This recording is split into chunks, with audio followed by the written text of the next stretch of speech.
If you want news and rumors that appeal, welcome to the Dusty Wheel. Hey, welcome back to the Dusty Wheel.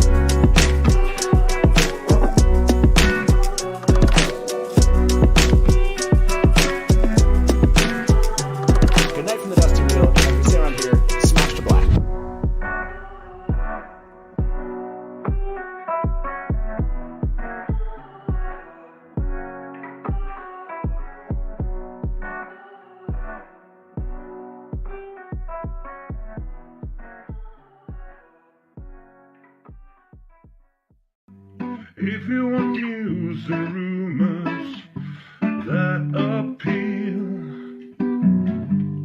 welcome to the Dusty Wheel. Hey, welcome back to the Dusty Wheel.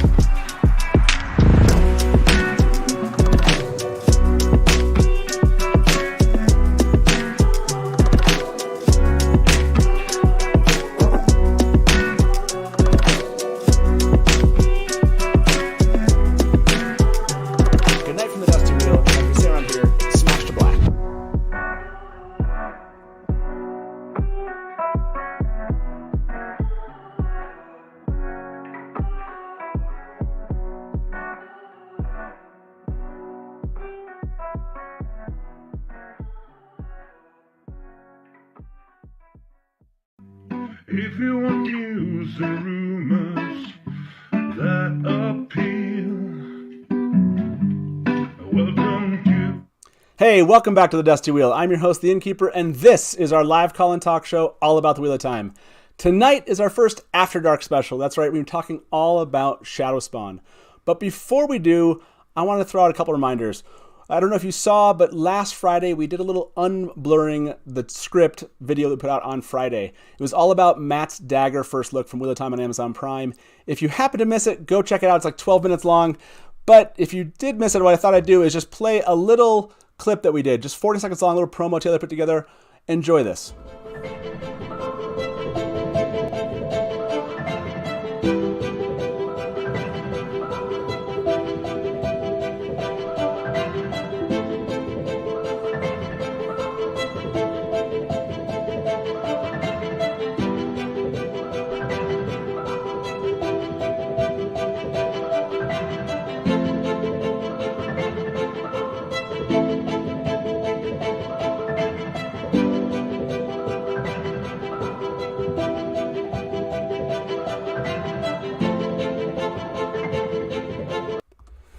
So I hope you saw that. If you did see it before, I hope you enjoyed it again. That was actually a little piece of the script that we had unblurred, and that's why we were pretty confident about those bottom lines of that script. We actually unblurred the top section. We're really confident about those too. You can go check that out in the full video. And then, just so you know, we did recently unblur Tom's script. That's right, the script that came from the first look at Tom's guitar that I think WoT Prime put out just a month, maybe a month and a half ago. We will release that video here next week. If you want to be reminded when that happens, make sure you hit the bell for notifications. And if you're new around here, please do subscribe here at the Dusty Wheel. And one final note about the unblurring. There are 3 lines at the bottom of that script that we just showed you that were not part of the original. We did just recently unblur those 2, so we'll release that probably here in the next week or 2. Okay, I think that's everything. You've heard enough about unblurring Wheel of Time scripts. Let's get to what we're talking about tonight. Yes, we're going to dive deep into the belly, the dark side of the Wheel of Time. And to do that, with colorful commentary, I'm sure, will be my guest tonight. So let me welcome to the Dusty Wheel, Tom, Jono, and Joe, and Mash of the Deck. Thank you so much for coming here to the Dusty Wheel. How you all doing tonight? Good, thanks, man. Cheers. Hey. Cheers, everybody. Cheers. Cheers, Matt. Oh, nice. I like the mug flex there. Well done. Oh well yeah, done. no, that's that's big deal. excellent. So 1930s mug, like it's yeah, exactly. I didn't really like plan that. Like wardrobe just kind of threw me into this shirt and into the mug, and they were just like, "Here, drink out of this." And I was like, "All right, I guess." You know, it's very professional what Matt does here, guys. I don't know if you knew that. Yeah, no, it's casual tonight, Go. We're here. We're talking about Shadowspawn, and before we dive into that, I wanted to give the three of you an opportunity to introduce all the viewers to tWoTcast. I don't know which of the three of you wants to do that, but what is it like to be the first time experience at tWoTcast? well, you need to be of age. I think we've learned that. That is true. Yeah. I'll let Joe do the work like usual, but the answer is you should probably be easily offended. We've actually been warned a number of times of how to actually comport ourselves, and each time we kind of screw it up. But we take notes and then we forget them and throw them away, and then like later on we're like, oh yeah, we shouldn't do that. That was his name, Jordan. What's it like in a live setting or just in general? Oh, that's a good Those are point. two different- Yeah, different explain the difference of those, because if you don't know, these three gentlemen often do a live show at JordanCon. So when we can do those in person again, it's hilarious. I've been there. That's how I met all three of you. So yeah, what's the difference between those two experiences? Well, if it's just a podcast and you're listening to us, typically we just get like a message that's like, "How dare you? I was playing that in the car and my child heard it." And then that's usually what happens. And then in the live setting, they're typically drunk and they don't care. Yeah. And they just have a good time. We're all about having a great time. Yeah, most people don't bring children to our shows.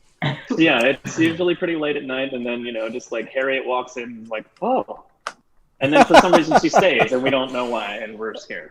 When I walk in and Harriet's there, that's when I get a little bit scared too. I'm like,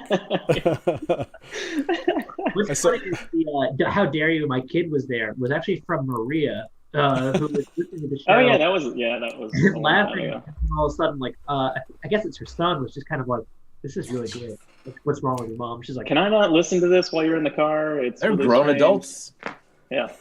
So if those of you who are watching right now, if that's any indication, that's probably what tonight's going to be like. So maybe. I mean, we're only allowed to say a couple F-bombs, so I don't know. That's true. That's true. That's why Light R here at the Dusty Wheel. That's right. We are quite capable of being us without cursing every 5 seconds. Am I? Yeah.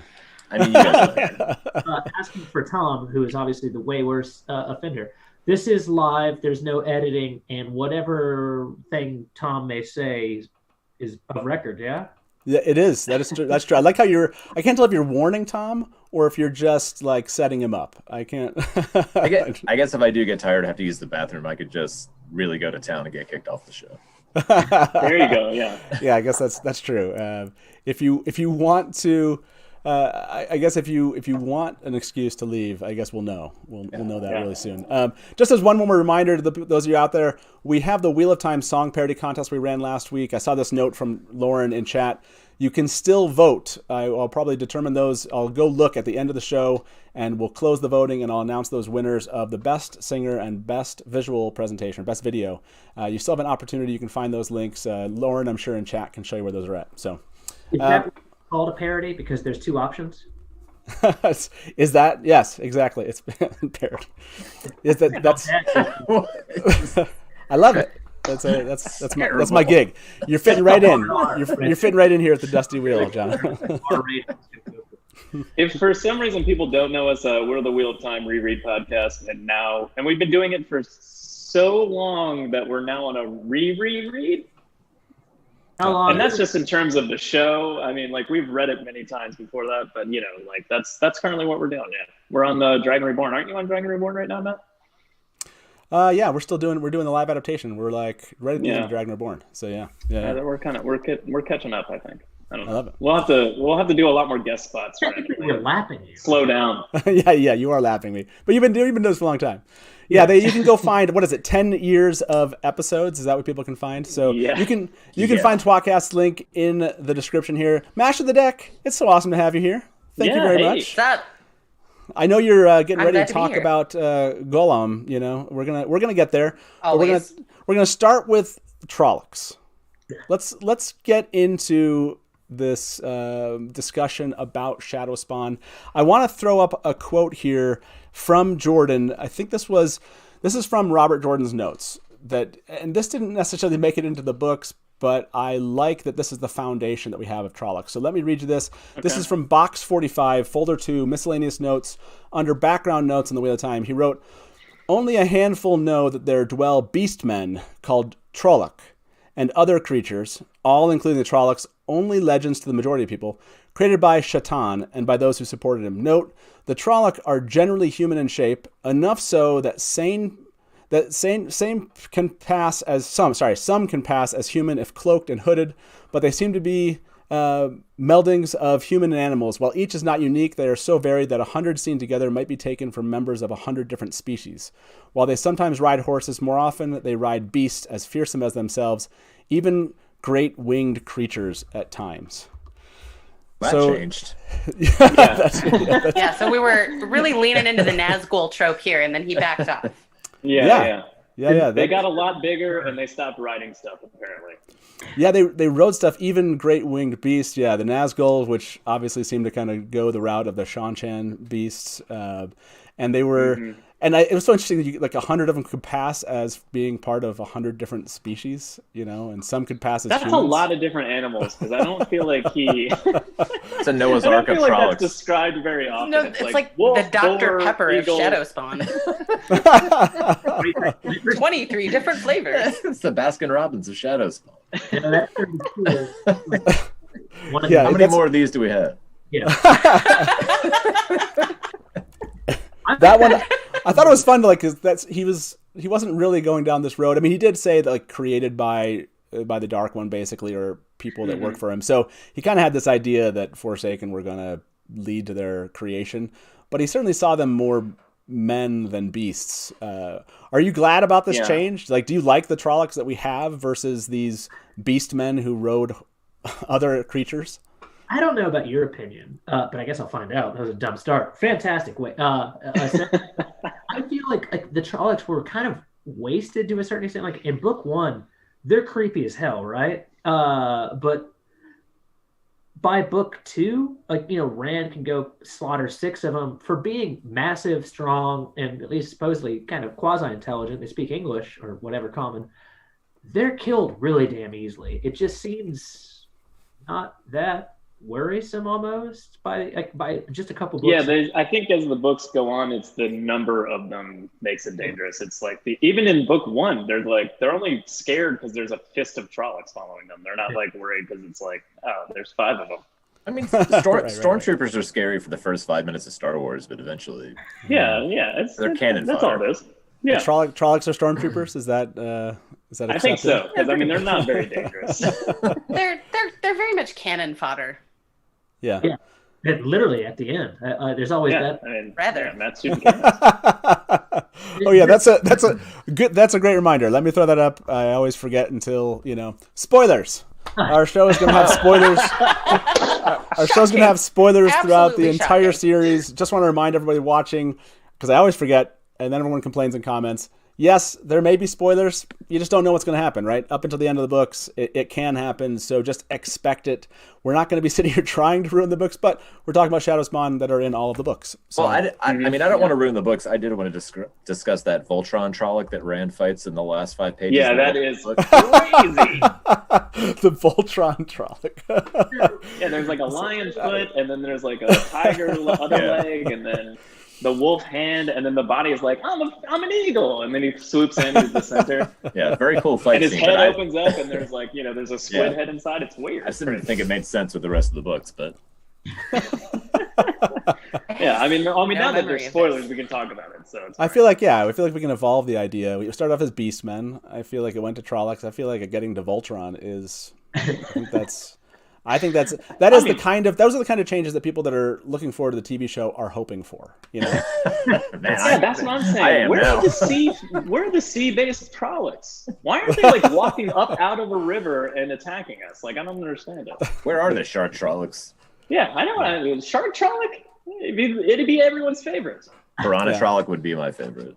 Was Trolloc. Agenor really that creative? I mean, in the end of the day, he was a research It's just a scientist. normal you guy know. with piranha hands, fingers. Like, well, if they were selling Trollocs, I bet you they would have come up with those things, you know? Like, if they were starting to, like, monetize the Trollocs, we would have gotten all sorts of stuff like you just described. Oh yeah, they ran out of money. That would have been Amazon driver Trolloc. Peacock Trolloc I saw in chat here. So there is another quote from Robert Jordan's notes I thought was fun to bring up in conjunction with Trollocs. So let me throw this one up here. This is from Box 45, Folder 1, also in Miscellaneous Notes. It says, now this is about warders and them being able to sense Trolloc and other, like Myrddraals and others. I don't know that all this stuff, and you guys can correct me, I don't think all of this made it into the books. But let me read this. He can sense the presence of Myrddraal, Trolloc, and other of the Dark One's creatures because of the strong taint of evil in them from the Dark One. But this ability does not have a particularly long range. About a mile is the very extreme range, and at that distance it is very diffuse. The closer the stronger, half the max or less for best detection. Once again, there's no direction component. 10 Trollocs are more strongly sensed than 1, but it is not arithmetically additive. Nor can he differentiate between the various kinds of creatures, except that he can sense a Myrddraal as opposed to a Trolloc or some other creature. None of them knows that the warders can also detect the Forsaken. Since none have been free since before the breaking, this takes the form of feeling an emptiness and a void. Scattered Trollocs are not as strongly sensed as gathered Trollocs. So some of that seems to have kind of made it into the books, but I don't ever remember him putting in the books that warders had some ability to sense the Forsaken. Am I mistaken on that, or was that just was that like, it looks like an idea he had? He just didn't put it in the books. But do you ever remember there being a feeling of a warder sensing like an emptiness? I mean, it's weird because of the void and the flame in the void, but around the If they Forsaken? had, wouldn't somebody have twigged to Messana hanging out in the White Tower like way earlier than it Right. Or even land with Asmodean. Yeah. But he left it as like an right, emptiness right. or a void. So I was wondering if we would go back, at least in the first couple books, because you know how like he had ideas that he started. Well, it depends integrating? on what Masana's doing to mask herself in the tower, though. I mean, we know it's visual, but like maybe there's another layer that she's like, well, these idiots aren't going to feel me like walking around the hallways because I'll do this. You know, like who knows? Like I mean, and that's obviously not in the book, I'll but do I mean, this. like maybe that's just understood. Like, oh well, she's a Forsaken. Of course, she can mask that from these idiots. I think that what Matt's going to say though is the fact that, and to Master the next point is, they had no idea the concept of the warder bond anyway, right? Before, Right. Fair enough. Yeah. so there would be no reason to hide it. There is like one thing that does kind of point out, maybe like like you mentioned, Matt, that like he changed it was.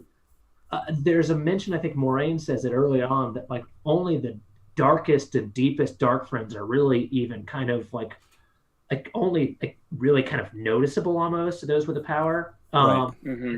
Thing. But Yeah. that doesn't necessarily really mean, Forsaken, right? And again, it's almost one of those tests that how the hell do you know until, wow, I dodged that F-bomb there. We only get so many of those, Jenna. You're saving them up, man. I like it. Yeah, we've got It's- a budget here. Everyone save all of them for the very end, and then I'll just go crazy. I mean, Master of the Deck has flame on one, so you got to be careful. I do have dibs on one of them. I don't know if I'll need it, but He said 2 each. That's not a direct quote, but I did. So there's like definitely going to be kind of like a 3,000-year void where no one ever felt one besides maybe crazy Balsamon and or whatever you want to call him. No spoilers. But how would you ever test that until too late, right? And then, like you said, he probably had time to kind of like, why have that? I do like the idea, and I've been talking for too long, that like it's kind of like diffuse in that, like, if there's like 100 Trollocs around you as a circle, you don't really feel it. Like you just kind of feel something. But if there's 100 right there, then you can kind of like almost like a lodestone kind of thing detect where they are. I know you're talking about lodestones. Yeah. Doesn't that kind of go away over time? Like it feels like they could. There's so many moments in the books, like especially later books, where it seems like, how did nobody see this coming or sense these people or the Trollocs being around, and just I don't know. They're pouring out of Just don't have it gateways. They're anymore. pouring out of portal stones. they're just all over the place. one of the things he talks about, I thought it was an answer that he gave about, I don't know, I thought I saw it written up somewhere where Jordan described this idea of Lan, for example, in Winter Night, really being aware of them, but not like the sense of danger. In other words, I think it's that thing that he feels probably all the time, and so he's like, it's kind of I'm feeling something, but it wasn't. Then he runs out because then he senses like a larger group concept, like where there are more, he can really detect it. But I like this idea of the Forsaken that Jordan put in there, and I kind of want to go back and read the first 2 books to see if it is there. In other words, if around a Forsaken that others feel something, but they're just, it's an emptiness. I feel like if Lan could feel a Forsaken, he would definitely have felt like a large-breasted presence whenever Lanfear wasn't around instead of an emptiness. So, like, clearly it's not real. That's what he... Also, isn't Lan so emo that he always feels emptiness? Like, how would he notice the difference? He's like, I feel how an could he emptiness, possibly but understand it's just my what was own one and what was the other? soul. Yeah. Isn't Like, what am I feeling right like, now? Is there a Forsaken Lord nearby, or did my Myrddraal family would die? be absolutely useless at detecting Forsaken. Yeah. I love that. The Land would never know. Emo know. Land would never know Forsakens were around. Definitely For that not. matter, I mean, if we're talking about somebody who's got a warder bond, we've got Rand. He wouldn't fucking know either. Yeah. I think the So Masana. sorry, I I think just- that's one of the next point. Like Masana All right, in the tower is it. Scratch it off the my clear list. indicator. I love my favorite part of this is watching y'all try to avoid saying it. That's the best. You know what? And yeah. I just burned one. I burned it. All right, it's all you. It's all you now. That was yours. So, that was by it. the way, No, but you Jono, take it there are away. spoilers, man. There are spoilers, so you can spoil. Yeah, you can say I put whatever you I put want. the banner up, As so in you can Ishmael, spoil this, man. yeah. Like you can say Ishmael. One, I think, and it's one of those that we never really kind of get understanding of. When they're in Shadar Logoth in book 1, there is a presence, whatever that is, that kind of guides the like the Trollocs and Myrddraal into Shadar Logoth. I don't understand how it is necessarily, I guess, unless Moraine personally sees it, that, oh no, I guess it's, she talks to Fane who tells her. It's like, maybe, so there's, at least in book 1, no real sensation that she has. Yeah. And maybe it was going to be something he was going to add as the Forsaken were introduced, and then he just dropped it. Again, they're fun notes from what he was thinking, because some of these things end up kind of tangentially making him in. I've always been fascinated by what his original ideas were and then where he took them. Obviously, I love the entire series, but some of the original ideas are also just fascinating in the idea of contemplation. But where we are in Dragon Reborn, there's also, like Perrin, is pretty much like, the wolves are knocking on his brain at the beginning of that book to try to get him to know that, hey, there's, Trollocs coming. And similarly, Rand is so confused as to what's the taint versus what are Trollocs that he doesn't even realize that that's happening, even though he feels it beforehand. And then, Lan's the one who kind of comes out. So, it's just kind of interesting where he took all that. That's pretty equivalent to the taint in Rand's mind. Yeah, it's fun to see him to kind of develop these, especially as like these little kind of pieces regarding Shadowspawn. We don't really talk about them very much, so it's I'm just imagining Trolloc riding, the Shan beasts, like that. That would be actually pretty bizarre. frightening. It would be fucking crazy. If there were airborne Trollocs, maybe the Trollocs would be scarier. That's okay. So we're gonna. Oh, I mean, airborne besides like catapulting Trollocs, which I have to say that was not a bad idea. That was pretty clever. Yeah. I would not have wanted to be the Trolloc catapult, but I want to throw these two. It's one quote I think you'll all enjoy. And this is like a special after dark moment here. When Jordan was asked this particular question, I think I've actually heard tWoTcast bring this one up. He was asked in 1995 in a letter to Pam Corda. This was the question: where do Trollocs come from? Are there male and female Trollocs that mate? Are there only male Trollocs that mate with animals and or humans to reproduce? Are Trollocs neuter? Grow up in a big vat in Shallow Gull? Inquiring minds want to know. So then Robert Jordan answered it, because Robert Jordan's awesome. So he said, the original source, of course, a blending of human and animal genetic material in an effort to produce the perfect soldier, though as envisioned by somebody who had never seen combat. Yes, there are female Trollocs, though you don't want to know more than that. There was a clear statement of this, actually, that Trollocs breed. Where Myrddraal come from was explained. Sometimes a Trolloc offspring is a throwback, but not all the way back to human, and twisted, thus eyeless but with keen vision, very strong indeed, though not in Trolloc class. able to vanish into shadows and reappear in other shadows. And then he goes on to say, there are no female Myrddraal, not even the laddie who made the Trollocs in the first place knew why. Myrddraal must have their pleasures with captured human women. There's no possibility of crossbreeding. It was tested during the War of Power in the crudest sort of way. The Myrddraal isn't sterile, but its sperm kills both human and Trolloc ova. And the sex practices and other attributes of Myrddraal are such that a very strong woman might retain her sanity for 6 months, but very few do. And then he added, for the record, a Trolloc could also have sex with a human. They are now 2 completely incompatible species, so there isn't a possibility of offspring. The Forsaken tested that out too. Trollocs are just not interested in human women sexually. To them, humans are just another food animal. Trollocs are fairly low intelligence. I told you the designer was never in combat. So they would think about it about as we would have sex, as we would having sex with sheep, though they would do it if ordered to. They'd just like it better if they could eat her afterwards. Brought to you by Robert Jordan. That is the Well, that is. Well, I love, by the way, like watching all of you. We need that graphic that says "the more you know." The more watching all of you lean back was my great. That watching tWoTcast and Mash of the Deck step back from that quote is something I will want say to I knew screenshot. some of that. I mean, I knew some of that, but I did not know all of it. I mean, I'm impressed that like Agenor at this point is just it's painted as like this academic who is just checking things off his list. Like, nope, tried that, nope, it's not working, tried that too. You think it was him the whole time? I feel like some of the other Forsaken were like, let's see if they can. He probably had a team. Maybe some of them came to him with the ideas, and he was like the resident, like the science nerd. Like, hey, Agenor, what would happen if a Trolloc boned a person? And he's like, okay, I guess I'll try it out. Robin and Lanfear for sure wanted to know what happens when Shadowspawn books. They led They all of those That's the second one. Okay, we're burned. I've said it like 3 times. So, by the way, Amish comic in chat just said, Innkeeper reading this is way worse than an F-bomb. I was going to say. It was very scientific. What's our... Like, where's the level of crass where, like, where's the balance here? I want to know specifically what you guys think about what the breeding scenario is like. Is there somebody, like, overseeing that, like, in a zoo, just going, like, good job, let's get some more out here, like, what is this? What's happening? It's a fantastic... I imagine compulsion. Where are the women? Are they just chained to a wall? I don't understand. What happens when a wolf Trolloc that's a female has sex with an eagle Trolloc that's a male? When it comes out the other side, does it have hooves?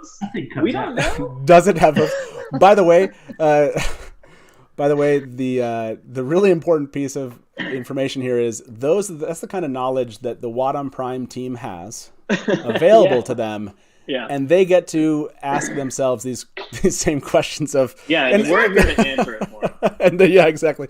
So I want to ask you all, now that you've heard that, and now that we've talked about Trollocs and a bit about Myrddraal here, when it comes to the show, how dark, because they could go dark, like Tom, how dark should WoT Prime go? I really don't want it to be that dark. It's not that dark of a series, I don't think. And I'd rather not see them try to take it there. I don't need a copy of Game of Thrones, stick to the spirit of the books. Yeah, so that's it, right?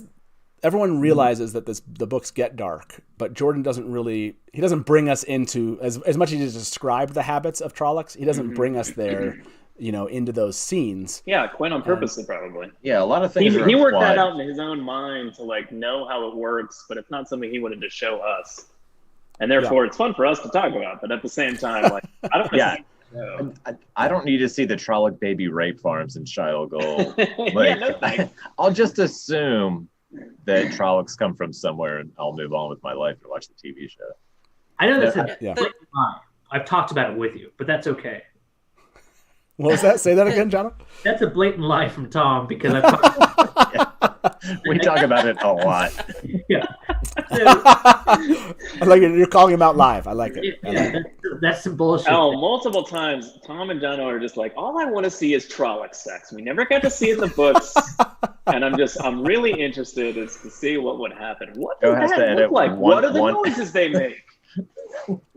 There's that one deleted scene where instead of it being something malicious like a wolf or a goat, he had a rabbit. And I'll tell you what, beautiful looking humanoid construct. And, would have enjoyed watching what he was going to do with that, Robert Jordan. But unfortunately, killed it off early. Very disappointing end to the rabbit Trolloc. Killed it off early. Yes, exactly. I like the idea of like in the Borderlands, they actually have like one rule, right? You always have to have your hood up, right? Because you don't want to make sure that everyone's not a Myrddraal. And no, then not up, down. The The hood. opposite of that. Whoops. You always have to have your hood up, so no one knows if you're a Myrddraal or not. But then, Right, that'll absolutely do it. He'll fool them.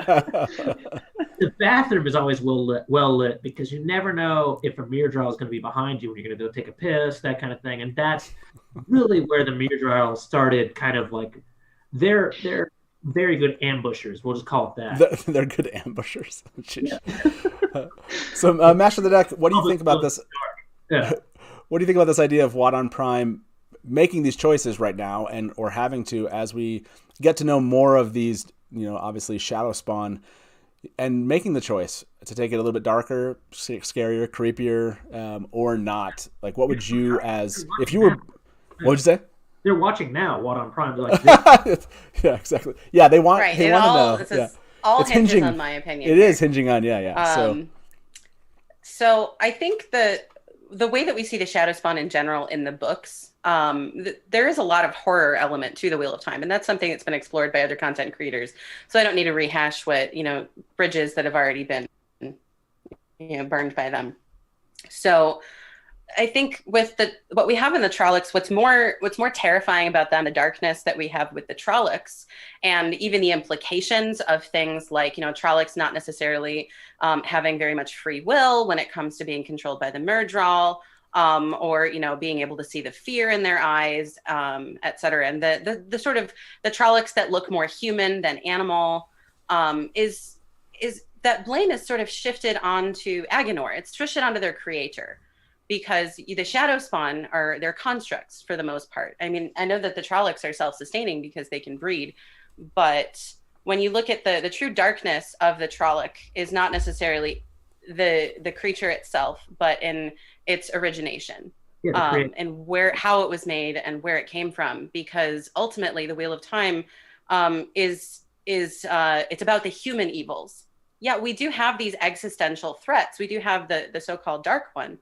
But the real nitty gritty of the story is not about the choices that are made by. It's not like Sauron in the Lord of the Rings. It's not Morgoth. We have the Forsaken, who are petty Scooby-Doo villains, and we have the Shadowspawn themselves, which for the most part don't amount to much more than kind of really creepy minions. Yeah, I like the idea that focusing. I like the idea of the fact that these Shadowspawn are constructs, and it's a human construct, and so them digging into that for the show would be really good. And there's a piece of this of the Trollocs that we haven't discussed yet, which is that they form tribes or bands, I can't wait. And how much do we, so to this question, Joe, should we get into that part of the Trolloc world? Basically their society itself, though, on the show? Would you want to? I'm not saying we want to feel empathy for Trollocs. I'm saying, do you want to see that they are kind of that they break, or they're in tribes themselves, and that there is a society of sorts?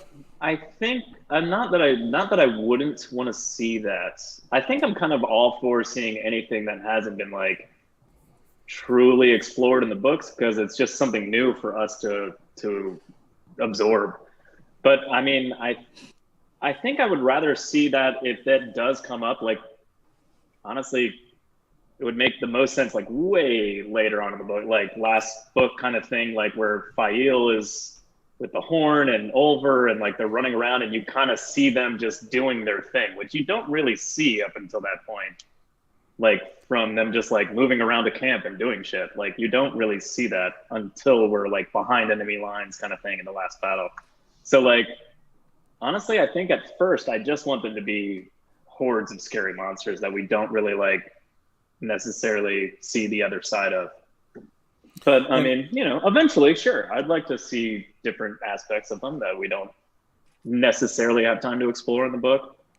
Yeah, and I saw this comment in chat, and Jono, this idea of not seeing them as human at first, but then potentially later on realizing that they are made of human stock. In other words, do you want kind of a slow reveal of where Trollocs come from, and have it feel like it's kind of like your basic monster out there that all of a sudden you start learning more, and it's like, oh no, this is of like mixed human stock, and that's what they were made? Or do you want that to be obvious up front, like camera in the face, and you get that this is like part human, part animal? So, I mean, the default answer would be, my understanding, which definitely does not make it true, probably maybe the opposite. My understanding is that Jordan was very much a kind of like, not quite black and white, but for the most part, there's good, there's evil, and there's very slim shades of gray.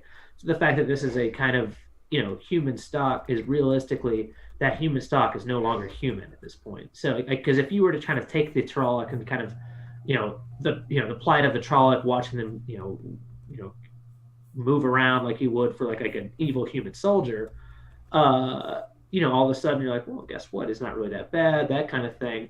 I don't think his intention would be to humanize and to kind of give a good and bad for him. It would just be pretty much, these things eat humans, and these things rape, eat for better or worse. I mean, because as far as their ability to actually, it's always worse to create. It's never successful, but at the same time, they're always trying to, eat or fuck humans. Oh, did I do that already? That's too many.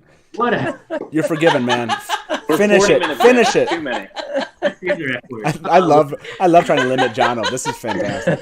This is the fun I'm having. No, but Matt just has a sheet in the background. It's like, oh yeah, but this is two, three in one sentence. No, but you made a good point. You made a good point about Jordan, like selling it too much. Like these are humans and such up front. I think it takes that away a bit from like. Yeah, from how scared they are. Better plans. I was just going to scream the F word and just log out early, but apparently. Wouldn't we eventually start to question our heroes for not trying to find a Trolloc cure instead of just like murdering them nonstop? Yeah. I think if they're humanized, it makes them redeemable in a way, which is horrible. You don't want that. Kills 100,000 in a battle. All of a sudden, you're like, no. Rand's just with like death cates and just like that would be a really could have been nice. Humanizing. I mean, Narg. But Mash of the Deck, to that point, you have this idea of Narg that can speak. Doesn't that kind of humanize him? Do you want to see a speaking Trolloc in the show, or even though it's possible in the series, or staying away from the humanizing side and not seeing that happen? Something that I enjoy about the Wheel of Time, as much as I just said that, like, the real evil here is the human one and not necessarily the minions, is that, unlike some of our more, throwback fantasy series like The Lord of the Rings, the Shadowspawn themselves are not purely the mindless horde. That even the Trolloc, who is like the foot soldier, they're the red shirts of the Shadowspawn that we have, they're human and they're animal, and that those traits both they coexist. They form societies. They breed. Maybe they have some sense of family. One of my favorite things to just sort of ponder is the whole idea of post canon without the influence of the Dark One.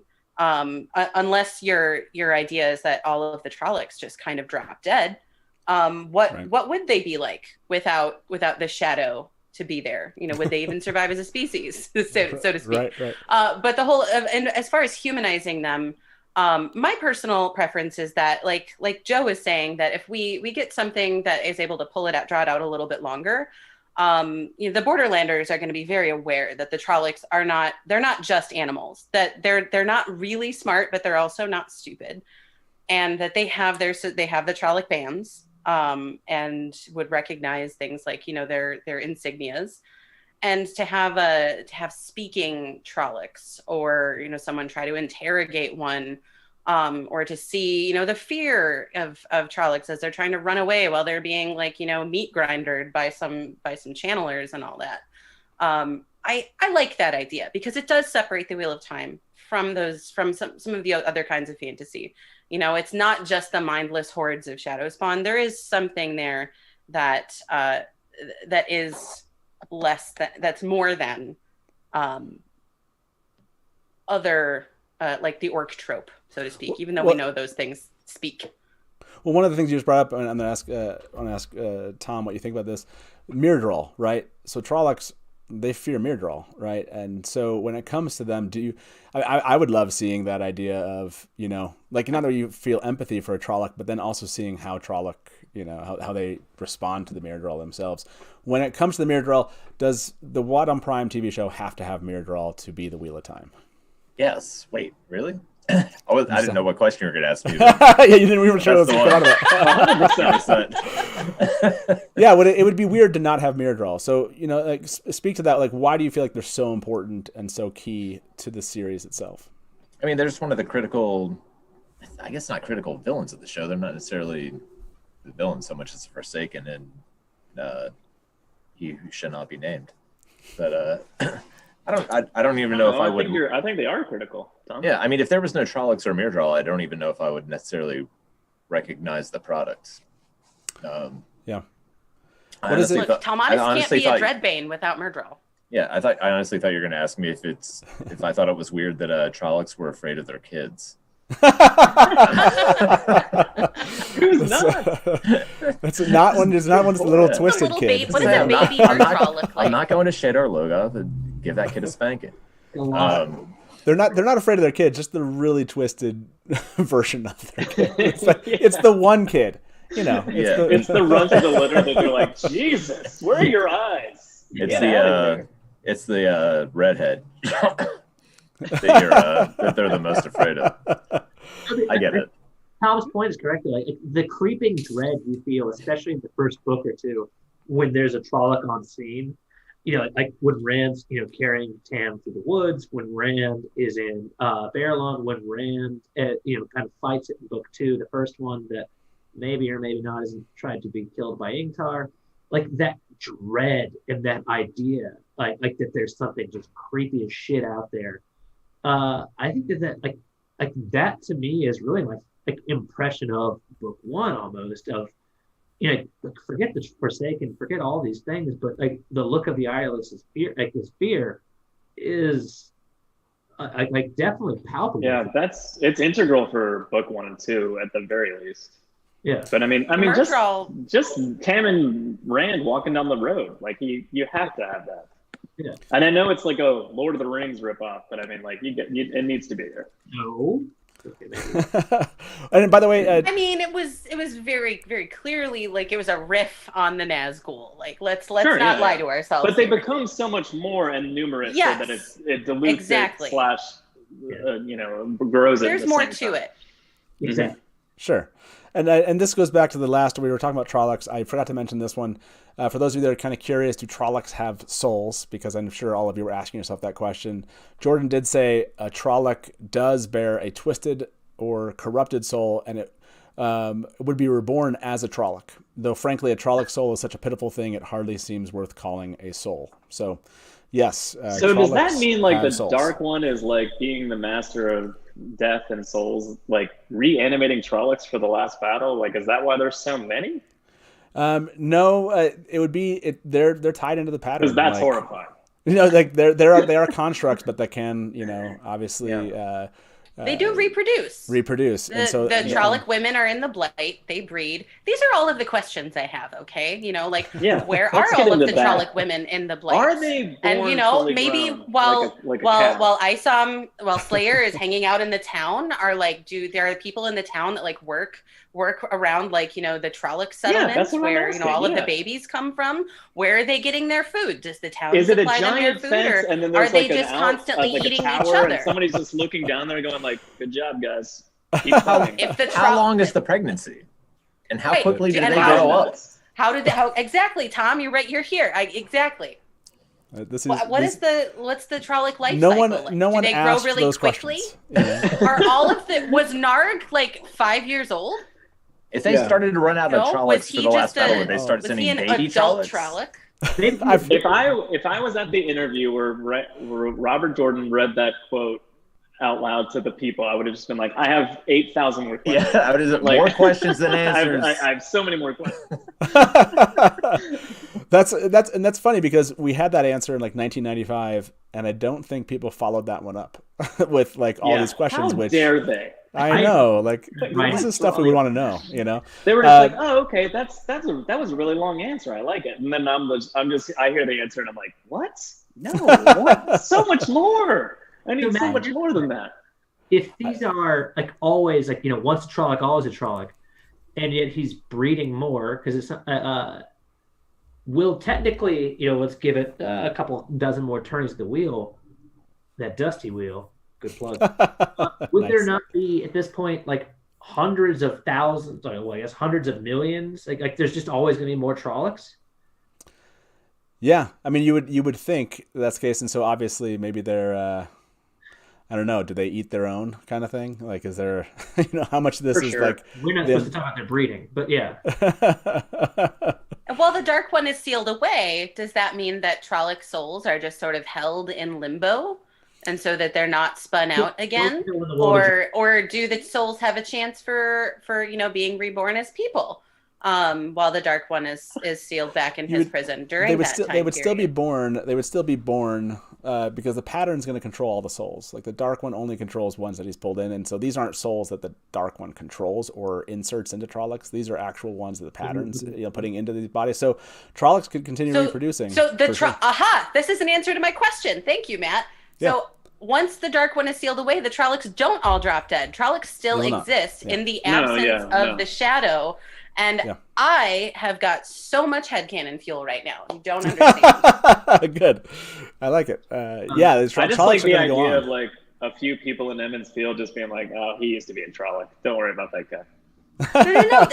Joe, you're right on my thing. So what if the whole idea is that Trollocs are like Trollocs were Trollocs and they were human and animal, and maybe without the Dark One's influence, that DNA could separate somehow, and you get the more human version. God, like so you have like you have a Trolloc-born human who's maybe got like cat's eyes. This is how you get cat boys in the Wheel of Time. Okay. This is the story that we wish Jordan could have written this one.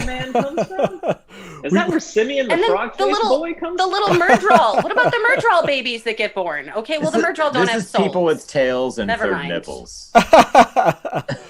This is painting a fun picture at the end of the Fourth Age, because now you have like Trolloc versus Trollocs all up in the plate. I like it. You just I don't think that Nynaeve would stand for a wholesale Trolloc genocide. Okay, the Borderlanders would be like, all right, let's go hunt some Trollocs. Like that one quote from the Lord of the Rings. I mean, clearly they were like, go fuck you. Ah, damn it. Sorry. So it was Nynaeve that I was channeling at the time. So I feel like I'll apologize, but only a little bit. No, don't worry about it. Well, I want to remind everybody that's watching. Matt, you knew what you were doing when you invited us. I did. Okay. This is exactly what this was going to be a casual evening for me while all of you entertained our wonderful viewers right now. So I mean, we're already at like 9 fucks. Only 2 F-bombs, and now it's just beating myself up every time. Oh my gosh, watching you guys try to work out that limitation again. One of the greatest things for me as a host. It was hilarious watching you kind of try to work that in. I did. We negotiated it, and then I immediately just lit it on fire. It just went out the window. Okay. No, I have made it through 7 years of teaching, and I've never sworn in front of my students once. Till tonight. Okay, I'm just gonna say that. Until today, yeah. I'm watching it right now. You know what? I used an alias. They'll never know. There you go. Oh, I told them. Well, by the way, those of you that are watching us or still here because you're loving our deep dive into Trolloc society, this is a live call-in talk show. So if you want to give us a call, you can call it 1-313-TALK-WOT, or that's 1-313-825-5968. Give us a call. We will bring you into the show here. But what I want to do here is take a little bit of break, let you all kind of go to the bathroom if you need to, while the rest of our viewers watch this entry from Androl, the Bard of Time. It's quite. I think you'll enjoy this. It's basically his version of Billie Eilish's one of Billie Eilish's songs that he entered into the Wheel of Time song parody contest. So I'm going to put that up on screen for everybody here, and yeah, we'll catch you all back here in 3.5 minutes. Please do feel free to get on the call lines. We'll bring any callers in right after you see this. But yeah, enjoy Androl the Bard of Times, basically his Shadowspawn version of this. It's awesome.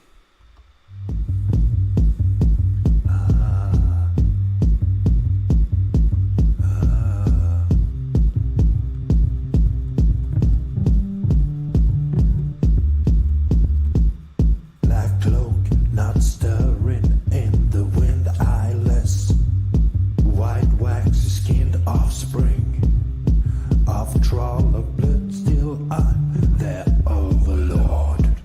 Acid is my blood for you, one look. Post fear into the walls, gazing on my face before you'll taste my sword. So you are tough, all like a really rough roll. Think you got enough gold, now you hit a stone wall. I'm the bad guy, straight from Shadowspawn. Type you fighting when I'm dead, right? Kill you where you stand tight. I'm the Myrddraal. Duh. I'm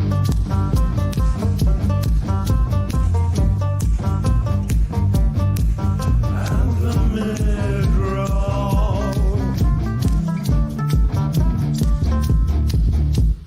I like it when I drink your blood, the power can't touch me, as you know, keyholes I slip right through, like mine, I'll eat you like an animal. Woke up from a stasis box and to a school in Kyrie, and then to that crappy Epudar meeting, that flaming fox. So you're that mad guy filled with flaming luck guy, swing your stick around guy, medallion spinning high guy. I'm the bad guy, kill those who are close, I come at you every damn night, might take out your servant. I'm the Gholam. Duh.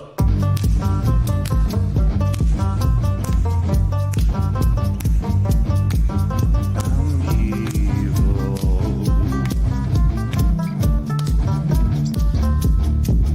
Duh.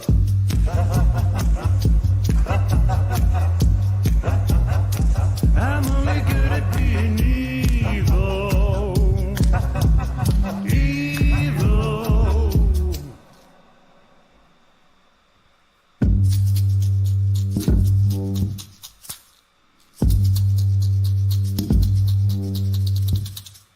I like to sing my song. I like to groan for you when you're alone. Come on and take a kiss. I mean, I don't care what to say, but losing your soul is great, and that's well known. I'm the dragon.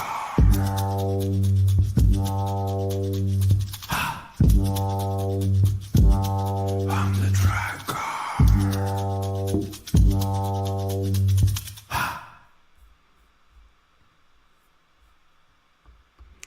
So I hope you all enjoyed that. I love we're back. It's like We're half back the with two crew's of back us. with two of you. I love it. Two of us are back. Yeah, that's fine. Oh, Jono's here. Jono's back. I love Nice it. crotch shot, Jono. Yeah, that was good.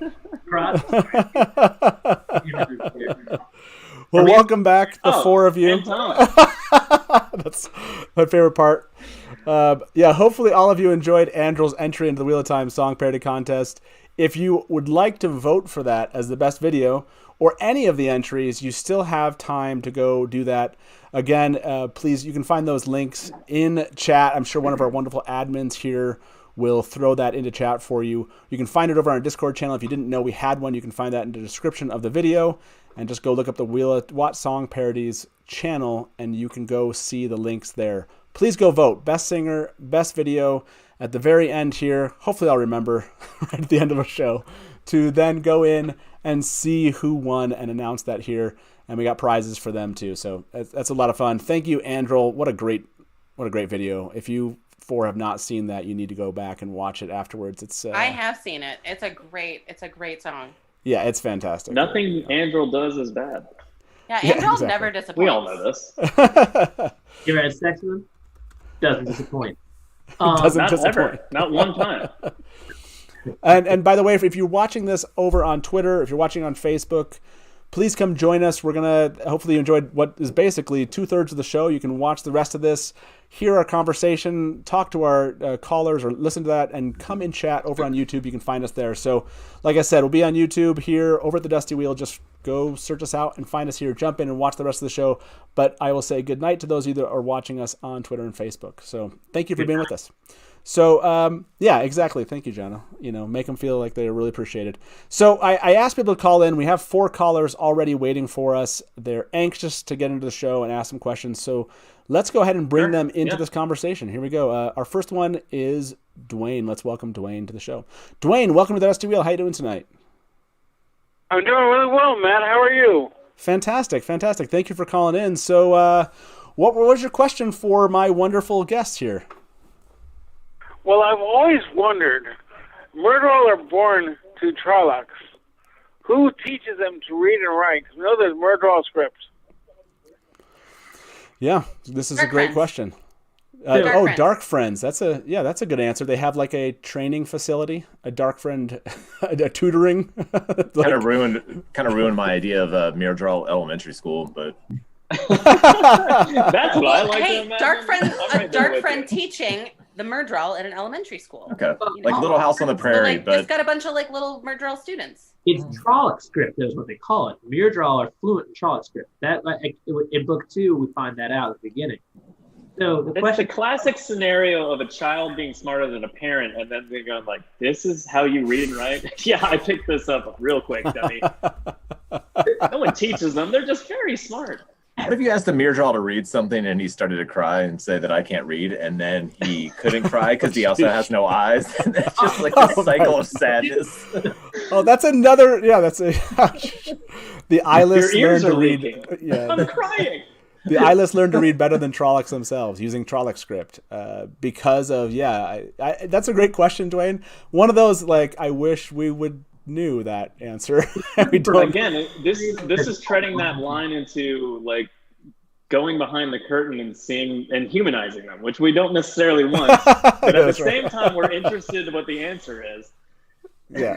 I want to see those. Yeah, I want to see their elementary school. Can you imagine being a Dark Friend teacher of a classroom full of Myrddraal? That would just be. I like the Dark Friend teacher or the Myrddraal teacher just being up there with no eyes, pointing at a board. Like, you guys, At some point, Trying you're to gonna point have, out- you'd end up with a Myrddraal who teaches too. You're gonna have him, the Oh, yeah, Myrddraal. Yeah. You've got the teacher and the Myrddraal TA, right? I love Village Mattress just posted in chat. Little House on the Blight. Yes, I can totally see it. I want you to write that story. Mash of the Deck. Little House on the Blight. Amazing. That's so amazing. I just need to start a list. I was like, master the deck, write this. Master the deck, write that. I know, Like, I did it too. I'm glad that I've got a brand. I believe me, I do. yeah, Yeah. you've got a lot of work to do. Hey, there's a lot of stories to write. I mean, here. I don't know if anybody watched WoT Pictionary on Sunday, but there was a pretty amazing drawing, which was a baby Trolloc, at its mother's breast. At its mother's breast. But there were some other theories that were expounded upon from that. Nice. Wow. Okay, Dwayne. So that's what our panelists came up with. It's either Myrddraal, in a classroom teaching other Myrddraal, or Dark Friends potentially, or they come out of the womb capable of reading Trolloc script. Do you like any of these answers, or do you have a better answer yourself? I have my own headcanon, actually. Okay, I let's hear think it. the town must have a schoolroom somewhere Yeah. that So, yeah. they can have a Dark Friend there, or one of the Dreadlords can teach. Yeah. I think the town that we Yep. we see that town that we see. I absolutely believe that can be that can be where the university is for Myrddraal. I like it. Myrddraal University. There's something in the blight. Yeah. The something in the Blight. Yes. Yeah. Little their House in the mascot? Blight. You didn't realize it was hashtag Little House in the Blight or Little Town in the Blight. Hey, Dwayne, thank you so much. Wonderful question, man. And have a good evening. Really appreciate you calling in. Thanks, Dwayne. Thank you, Innkeeper. Yeah, I'm the one who received Great Hunt at the White Elephant Party, so Awesome. you guys Awesome. are great. Hey, thank you very much, man. Have a good evening. Appreciate it. Bye-bye. One time before the 14th, I think it may have been before the 13th book came out, we were talking with Wilson, and God, I hope he's doing okay considering his condition. Yeah. And always has been a great friend to our show for whatever damn reason, and that's that just shows what a good man he is. I remember talking to him, and he may have been drunk, and I definitely wasn't. And he was just telling us, like, there's something in life, hands on me, kind of thing. And it's a finishing school for Myrddraal. Taught by slug-eyed, kind of just no-faced kind of people. That's what it was. The secret that Wilson did not tell every single human being at JordanCon was that there's something in the blood. But that something is a Myrddraal school, Yeah, I like it. It's a good one. Let's bring in our second caller here. Someone that we know well here at the channel.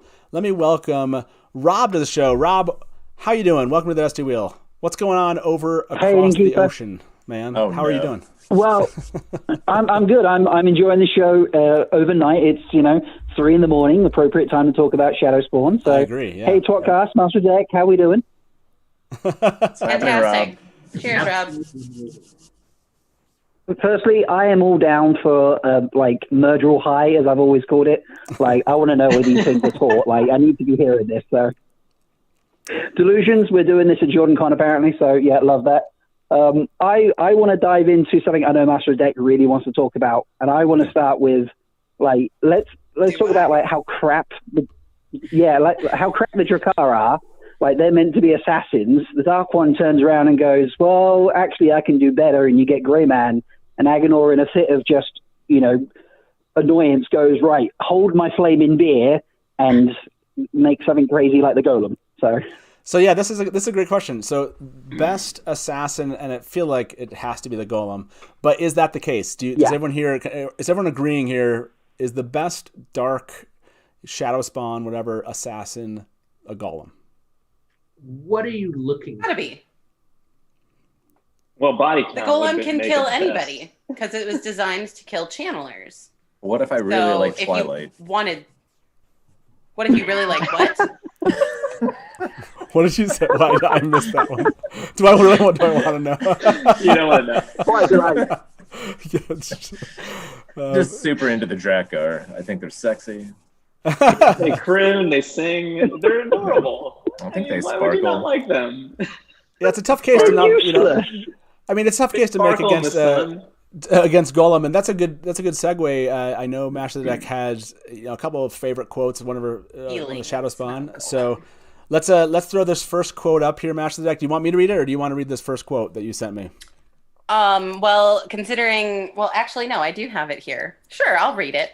Okay, let me throw this one up. This one is from Path of Daggers, Chapter 2, and I believe I have it in the right order. So go ahead and read the first one that you sent me. For its entire existence, it had been compelled to obey one or another human, but its mind held the concept of not being constrained. So why did you like that about the Golem? Like, what is it that really, like, you wanted to bring that quote up? This and the following quote. I mean, the Golem is probably the most infamous of the Shadowspawn in the story, because it's the only Shadowspawn aside from, I believe, Shadar Haran. I could be completely making myself, wrong at this point, but one of the only Shadowspawn that has a point of view that we get in the story. The Golem has its own point of view in this chapter, and so there's this they're really just terrifying because at that point in the story, in the Path of Daggers, that channelers are they're the big man on campus. Channelers are dangerous to everybody. They can, Rand can take out a bunch of Shadowspawn, but he would be vulnerable to a Golem, because a Golem is was designed to kill channelers. But this Golem is sort of like, it's almost like it's fighting its own compulsion, fighting its own nature, right? Because it has an idea that it was not constrained, which I find interesting. The idea of an unbound Golem is possibly the most terrifying thing that could happen in all of the realm of Shadowspawn, in my opinion. Yeah, because no one's safe, even among the Forsaken. So what would you, I don't know if you want to read the second quote here that goes along with it, and then you can kind of add to that. So go ahead. I'll throw this one up for everybody. It must follow the women. It wanted to follow. The moment of death, when it felt the ability to channel vanish along with life, produced ecstasy, rapture. But it was hungry too, and there was time. Where they could run, it could follow. Fresh blood, hot blood was a necessity, but human blood always held the sweetest savor. Yeah, that's a good quote. I would like to point to this final word here, because these 2 points go together, and they sort of got the gears turning in my mind. That the Gholam being created by Agenor, savor is a word that has very special connotation in the Wheel of Time, because who else does the word savor make you think of? The Eelfin, or the Eelfin. The Fin, nice. just the Alfin and the Eelfin. Okay. So my thought here is that one of the reasons that the Gholam itself is, thinking about self-actualization is perhaps Agenor decided that he was also going to experiment with the Fin. Maybe he nabbed one of them from the doorways, and that the Gholam is not just a construct made from humans and the twisting of human flesh and ideas, but also the Fin themselves. And so that desire to feed on channeling, that ecstasy that they feel from feeling channeling die. I love it. I don't know if I love the idea of him actually getting one to mess with, per se, but maybe having seen them, because even a channeler of large power or like great power can like be susceptible to them. The chances of him getting one back through the doorway seems maybe they made a deal, right? We'll give you 10 of ours for 1 of yours. That's maybe they're open he would to that. gladly give that deal. So that's very possible. Yeah, that is right, a deal. That's another thing. Maybe he didn't see. I like obviously, the idea of him kind of like seeing them or knowing of them somehow and trying to duplicate that. Makes more sense to me than like him actually pulling one through the doorway. Although a deal is very fucking possible. So let's go further. To make his own here and made the Gholam. Oh, let's go further down this idea, but I know Rob is calling long distance here, so let me go back to Rob here. So if you had to get rid of one of these assassins for the Wheel of Time on Amazon Prime TV show, which one do you think is the least important to the story? Of the ones you mentioned, the Greater Man, the Drakkar, and the Gholam, which one would you like to see them drop if they're just like, too many Shadowspawn, doing similar things, don't need them, I'd rather kind of dig in here. Which would your preference be? Well, I'm sorry, we got to get rid of the twinkling vampire Drakkars. I'm sorry, Twilight needs to go. You dropped. Logical choice. Unfortunate, but sure. Logical choice. I mean, I knew the answer before you said it. Yeah, it's the obvious one, isn't it? I think it is, and it's one where we're all just kind of like, why are these things still in the story? And they show up every once in a while. And I'm like, I hate this moment. So yeah, I agree with that. I think the only time they're actually scary is when it's tracking them through the sky when they leave the 2 rivers. Other than that, I don't really care about them. But like, you can do that some other way. I can't remember. Does a Drakkar actually kill their victims, or do it just eat their soul? A combination. Well, they do. Soul and then life. Yeah. Yeah. The answer is, if you give it time enough, it'll kill them. But realistically, they go soul first and then kind of just hang out for half an hour and then kill them. Because unless you then drink the Drakkar's blood, then you become one. I think that's how it works. It's rare. Hey, Rob, man, thank you for calling in. Thank you for staying up this late and calling in with your thoughts on this and for leading us down the road, which is our continued conversation about the Gholam now. Appreciate that, man, and we'll talk to you soon, okay? Yeah, sounds good. Thanks so much. Yeah, have a good evening. Bye, Rob. Right. Yeah, that was a good lead into our discussion here. The Gholam, how early... So my thoughts here are twofold. How early they're going to introduce them, and they're going to give us a more sci-fi element, or should they, to this? Should they take us back to the Age of Legends a bit? The stasis box, should we get a feel like these things are ancient because they come from a different age that was more advanced than the one that we're currently in? Do you want to see them take that bent to that, or do you just want this Gholam to exist in the show and it just shows up? Any thoughts? Gholam adds that much, like, other than being creepier than shit, right? Like what is it that it really pushes from a narrative point of view? Like, it's really intertwined, obviously, with Matt. But at the same time, I mean, does it add that much, that like kind of the creepy ass effects of it. And once you said Master of the Deck, the idea that like maybe they're from the Finns, maybe that explains how it is that they can wiggle under things so weirdly because they're from almost a perpendicular time. Like maybe that's it, or obviously they can wiggle under things. Do the Finn have bones? Because they have no bones. Because they're human penises. They only drink blood. They have no bones. And they have no bones. No, I think Gholam are like Vampire Gumby. Yeah. Vampire Gumby is the what dark I side. consider a golem to Vampire, be. yeah. And when you put it that way, they're less scary until they attack you. I think you need them. Odors, but there's no bones. You need them, but you introduce them later because you have to up the ante because whatever season it comes in, season 5, season 6, like Matt can't keep getting attacked by the same Shadowspawn over and over again. We need some sort of tired of Trollocs. That's dangerous to him, but it also can't kill him within 5 seconds like a Forsaken could. So yeah, maybe we need that at some point. So I really want the Golem to kill Tylan. Yeah. That's it. Innovating on the plot, I like it. So we have 3 other callers. Let's bring them in here. Our next one up here is Andrew. Let's welcome Andrew to the show. Andrew, hello. Welcome to the SW. How's it going, guys?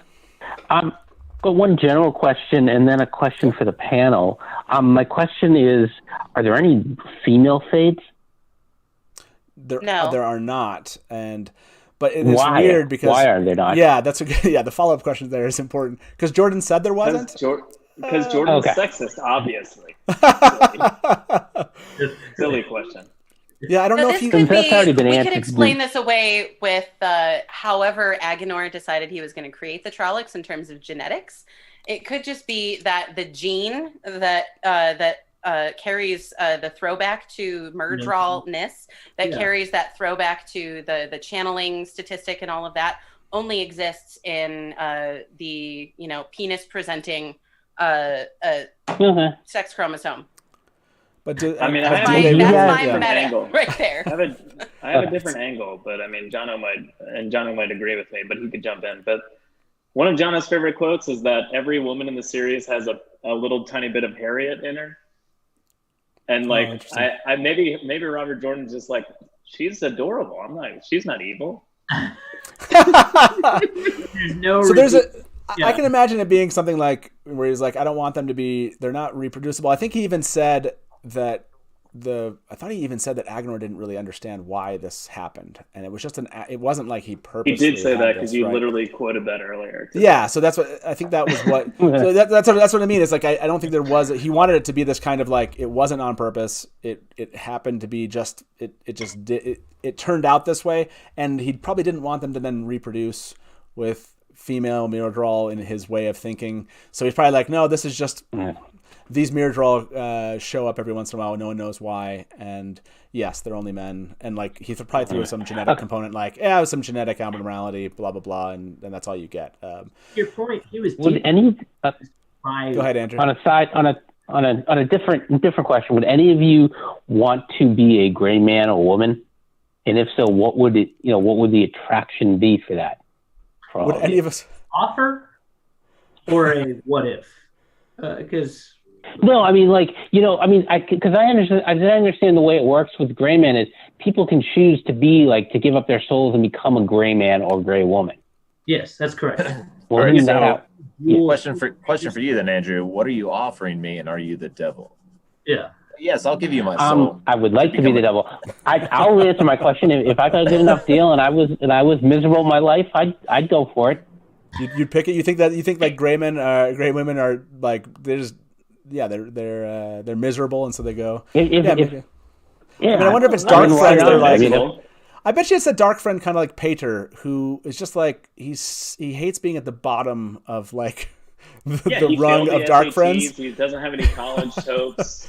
Exactly. He's like, I mean, I'm just going to be. He's never getting into Myrddraal. Not to make it. I'm going to go to the little house on the Myrddraal. They must be offered something in exchange, either in current day or to be reincarnated is something better later. I would assume. Maybe if every single day you look in the mirror and you're like, God, I'm hideous. I just want no one to be able to see me ever again. Robert Jordan said about gray men's souls, he said that it's a convenient fiction to think about it like the Dark One ate their soul. He didn't clarify that, but I take that to mean that their soul is taken out of their body, but I don't know that I believe that means the Dark One has their body. I mean, has their soul still, but maybe it's possible that the Dark One's taking their soul and holding on to it like you would hold on to the soul of a, when he's transmigrating a Forsaken or something. So it's possible that he still has them, or it's possible that those souls, the way he's destroying it or modifying the thread of the person's life, that the soul's going back to the pattern. But it's not clear. He never answered that question. So I would love to know what the fertile feeding ground is for Grayman. Like, do you go to someone like I don't want to get the wrong joke. I'll see you guys later. I'll let you get off. Hey, Andrew. Hey, thanks, man. We'll talk to you soon. All right. Yep. Bye, Andrew. Hey, Thanks, bye. Andrew. Good luck getting off. I love the his question for us of like wanting to be. It is funny, like just from a hierarchy standpoint of, how do you get to the Dark One? How do you get closer to the Dark One? And that is a quick way, I guess. Not to make it serious, but there's God always the damn it, question. Matt, You did a Barside Chats episode on it. Who would want to be a dark friend? Yeah. What's the appeal of dark friendery? And in my mind, the biggest appeal to turning to the shadow, other than somebody just having an innate desire for power and the impatience of wanting it now, is desperation. Sure. And so maybe someone who chooses to be a gray man or woman, a gray person, is it's their last straw.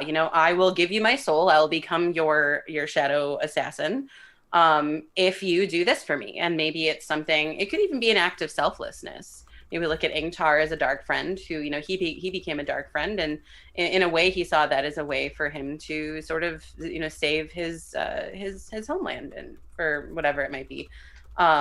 So yeah, again, there's especially with the Wheel of Time, we're trying not to make it strictly this idea of black and white, because it wasn't like that in the books. We have these pictures of these different dark friends, like Ingtar and. Spoiler, that banner's still up, right? The banner's still up. Okay, and if you're listening in, it's going to be spoiled here. Yeah, right. yeah. So we know that it isn't black and white, and sometimes in desperation, that would be the only thing that could drive me to give up my soul to be an assassin. Was either I had somebody that I really wanted to kill, and I decided that I would give up my soul to do that. I wanted them to die, or it was this was my last resort, and so I was like, all right, have my soul, and I will do this, and you do this for me. It seems like a bargain to me. That would be the only thing that I could possibly see getting someone into being a gray man. I feel like Asmodean's reason, which may be the weirdest one of just like he wanted to play music forever, and he wasn't quite as celebrated as he could have been. Maybe almost the perfect Grayman kind of like, and I love Grayman, like it's a last name of like Grayman.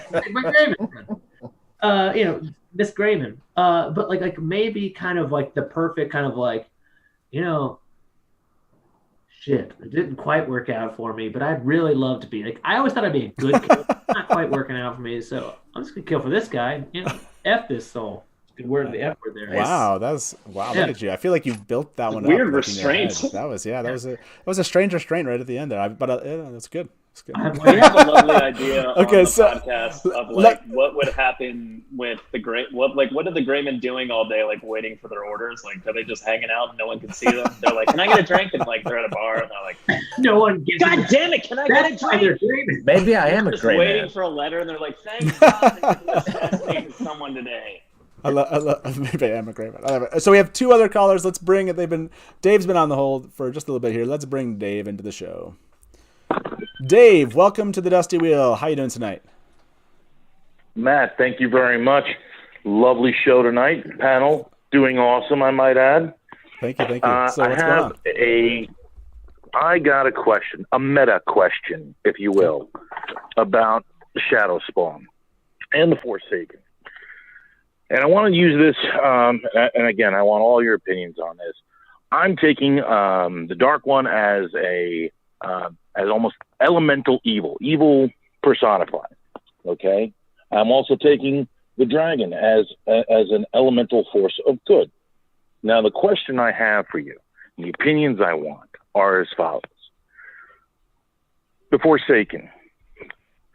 The one beautiful thing that Robert Jordan did in all these books is he's made the Forsaken ultimately human, at least at start. Some went to the shadow for their own personal reasons. Now, using this on a,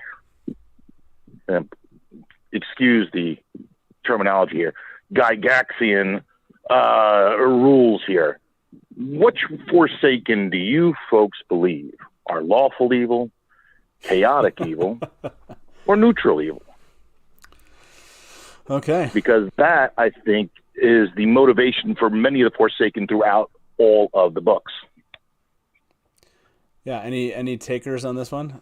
First, Say, what are you thinking? Use my last one and say Lanfear is chaotic evil, because I'm pretty sure she turned evil just because she wants to be powerful and fuck. Yeah, there's kind of nothing. She's almost like there's nothing else to do. Like, I got it all. Asmodean's neutral evil. He just wants to listen to music. That's for sure. He just wants to chill out for centuries and fill up his iPod. Does any of them fall into lawful evil for you? I don't know. I mean, lawful evil? I would say Demandred would fall under that. What about? I would say that Demon Dread turned to the shadow purely because Luz Theron had a bigger dick than he did, basically. But well, that's true too. Would you say that Ishamael was? I mean, Ishamael was all about he always wanted things to be like an honorable end to his friendship. He shows up, and instead of just killing Luz Theron, it had to be done in a certain way. I don't know. There's something kind of I'm not saying he's lawful in the sense he follows rules, but he kind of has his own. He does, and I think that it is philosophically the most understandably evil in that he kind of feels that there's good, bad, and eventually bad will win. Yeah, and I'm saying that going from say a Masana to Mogadin, I mean.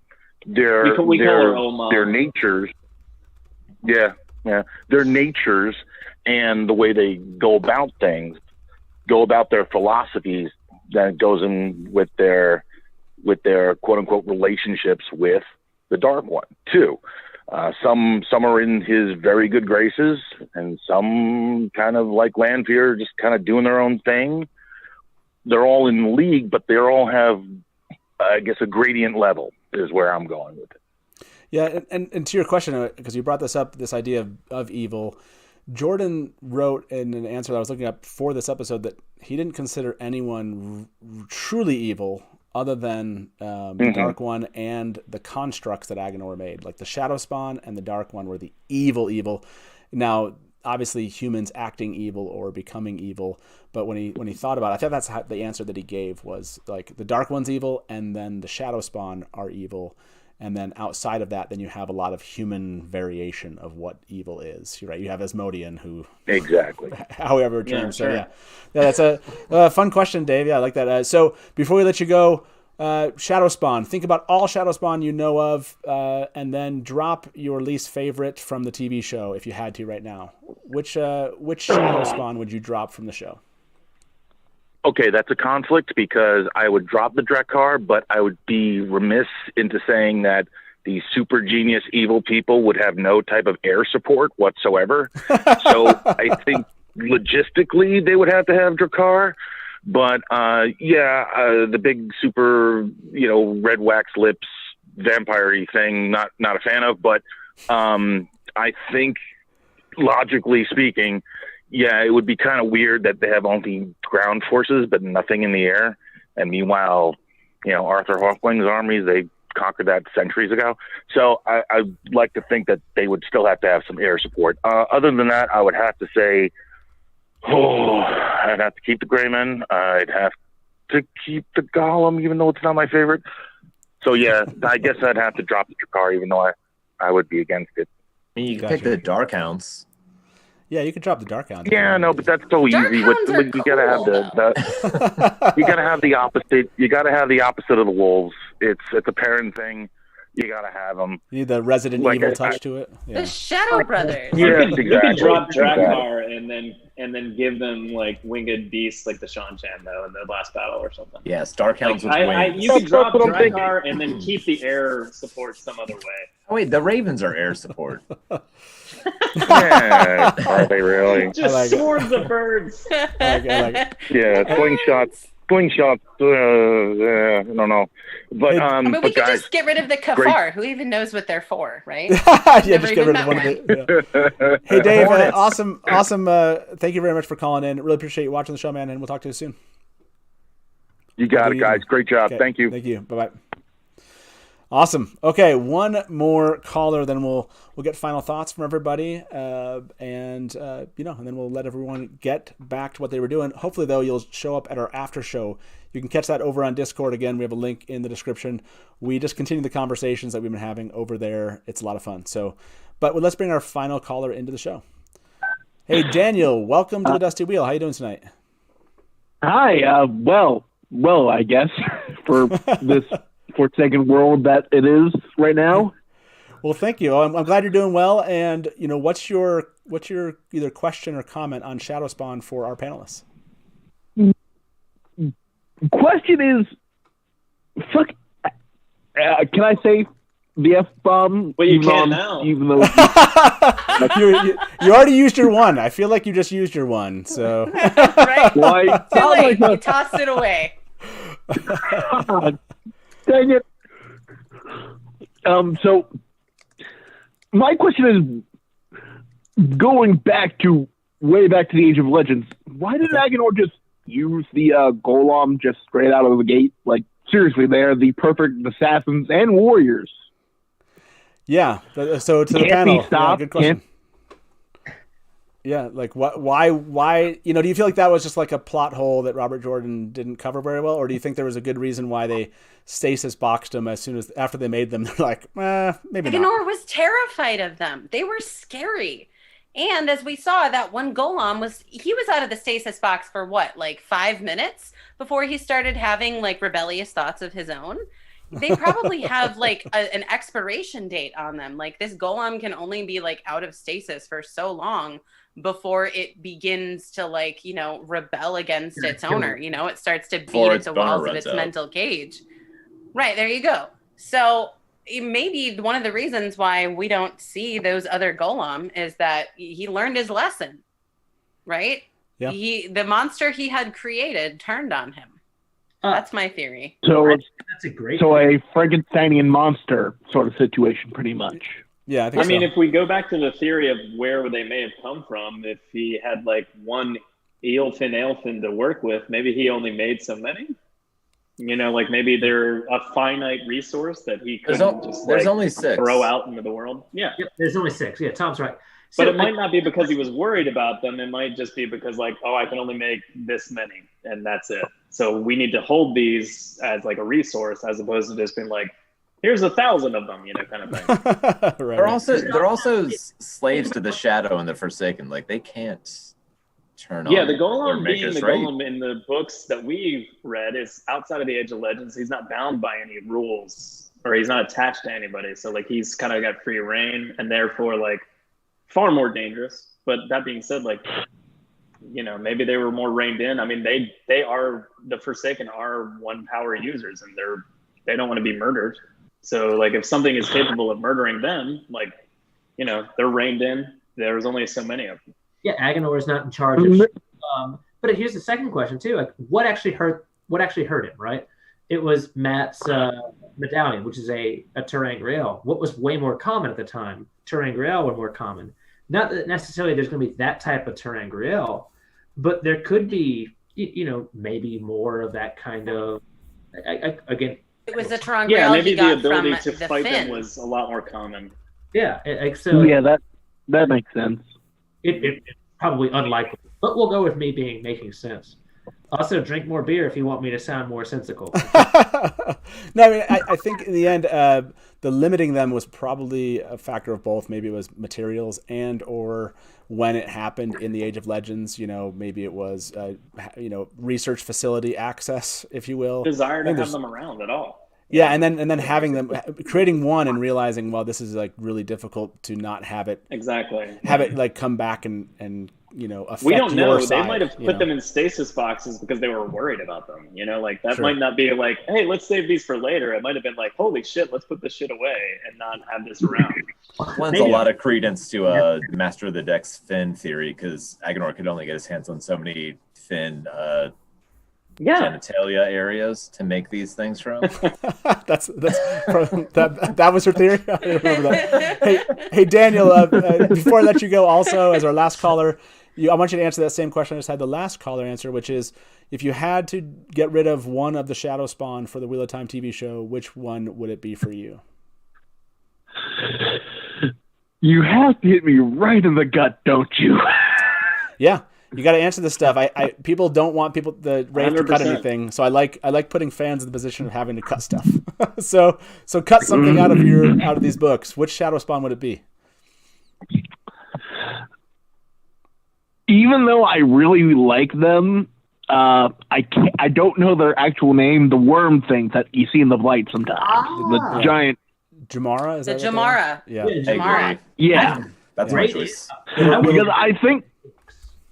Yeah, because although I think the Drakkar are kind of weak in most aspects, I do think they are a somewhat useful resource to have.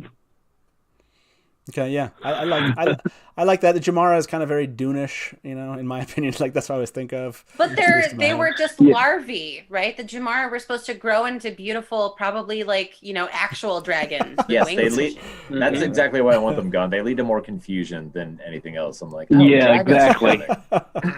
Okay, so hey Daniel, I like those only in the sense of that fact that they're like a big thing in the Blight that makes it scarier. Sure. So like it's something that makes it more intimidating, so it's hard to drop those. But anyway, continue. Well, yeah. Hey Daniel, thank you so much for calling in, man. Thanks for waiting for us to bring you in. Yeah, man. Have a good night. Okay. No problem. You as well. Talk to you soon again. Bye. Thank you. Bye. Yeah, thank you to all of our callers. Those were great questions. I love the conversations it led to. Yeah, the Jamara to me. Maybe you make the Gholam like they can't leave the Blight and they're just like Blight assassins. It just makes the Blight really scary. But they're not you keep calling it a Gholam, and the audiobooks say Gholam, and my brain doesn't know what to think anymore. It's all Matt's fault. It is. If the Gholam lived in the Blight, nobody would ever go to the Blight. I know, right? Excuse me? I'm sorry. There's going to be some Gumby vampire that's going to come slither under my tent flap and rip my throat out? Hell no. The Gumby vampire. I love it. Joe slithered under my tent flap one night. Not a Gumby vampire. It's a MacGruber vampire. Okay, it's a MacGruber vampire. this may be the last time. Speaking of the Wheel of Time TV show and the Gholam, the one reason that I think that the Gholam needs to be kept around for the Wheel of Time TV show is that, as we know, Henry Cavill is a Wheel of Time fan. And if he's going to have a cameo in this TV show, I personally think that Henry Cavill should be the Gholam. Oh my gosh. Okay, so I want to ask Henry chat. Cavill is the Gholam. I haven't asked chat any questions today. That is the question we're going to end on with chat. Do you want Henry Cavill to be the Golem in the Wheel of Time TV Henry for the series? Cavill. So you know what? Thumbs up. Forget if about that's... the Flaming Forgers. Forget about Exactly. the Myrddraal. Thumbs up if you Cavill if you want Henry to play that position, or if you have someone else in mind that you want him to play. I get it. Thumbs down. I like this as a final question to chat. By the way, thank you all four of you for coming to talk about the Shadowspawn. It was a lot of fun. We only really talked about Trollocs, somewhat a little bit about Myrddraal and the Gholam, with some honorable mention of the Drakkar, as being right. We dabbled. We dabbled. Yeah. So we did. Yeah, the Zomara are whatever. They're mindless little servants. I mean, they'd be useful to have around. I can see why they were made, but they're honestly we could do a whole episode on that. Yeah, exactly. Sure. Yeah. If you want to follow up on Shadowspawn, go listen to the tWoTcast. Exactly. But or by the way, talk to me at the Dusty Wheel. You can find their link in the description of this video. Please go check them out if you enjoyed the banter tonight. It's a lot like that, except more. their podcasts. So it's you just imagine Jono like just unlimited. You know, that's. I mean, we didn't even discuss Myrddraal butlers. I mean, that's a huge thing. We did not discuss the potential of the Gholam Unchained as a possible lover. I'm just saying. There's so much more for us. Yeah. There's so much more. Again, there's so much more for us to like get into here, which is why we're going to do another Shadowspawn episode all about the Gholam, apparently. So really, yeah, we should do one. To come? Oh, you want to come back for this episode about the Gholam? Yeah. Well, I mean, you don't have to invite me back. Yeah, of course. I mean, I have a lot of Gholam-related thoughts, and not all of them are pornographic. So sure. Well, if you would like to keep this conversation going about Trollocs, you want to, whatever it is, talk about some fan fiction around the Gholam, please go jump over to Discord. Like I said, we do an after show over there, and it's a lot of fun. We basically just get to chat with you about all the things you wanted to say in live chat but did not. And like I said, be on the lookout for our next unblurring videos. Like I said, Tom's script, we're going to show you next week what it says. It's a lot of fun. There's some fun stuff that I think you'll enjoy there. And like I said, at the bottom of the other script for Matt's Dagger, we'll unblur that one too. So yeah, John, you had a question? Tom from tWoTcast, his script, because I've read it and it's glorious. Which one? which one's glorious? Tom from tWoTcast, the guy in the beanie right there. Yeah, Tom's script is my glorious. Script. When you unblur my script, it's incredible. Okay. Yeah. So also, you can find Tom's script over at tWoTcast. So make sure you go I would over also there. like to point out that by my measurement, it was a 2/3 vote on the Henry Cavill for the Gholam. I did count people who put more than one thumbs up. You're welcome. So it was So people 2/3 of the people who decided said yes. They like Henry Cavill for the Gholam. Awesome. Yeah, real quick to finish off, I think what I was going to say is that's an exciting idea because I assume, Master of the Deck, you were talking about the idea of urethral sounding and having it be kind of like Henry Cavill would really be a fascinating development. Jono had to get his last comment in there. Yeah. With that last thought from Jono, thank you very much for being here tonight. It's been a blast. Thanks, Matt. Yeah, absolutely. This has been a lot of fun. Thank you guys for showing up and talking about this stuff. It was actually, we talked so much about Trollocs, which was a blast. So hopefully everyone enjoyed this. Be back here next WoT Wednesday at the Dusty Wheel. Good night. And as we say around here, smash to black.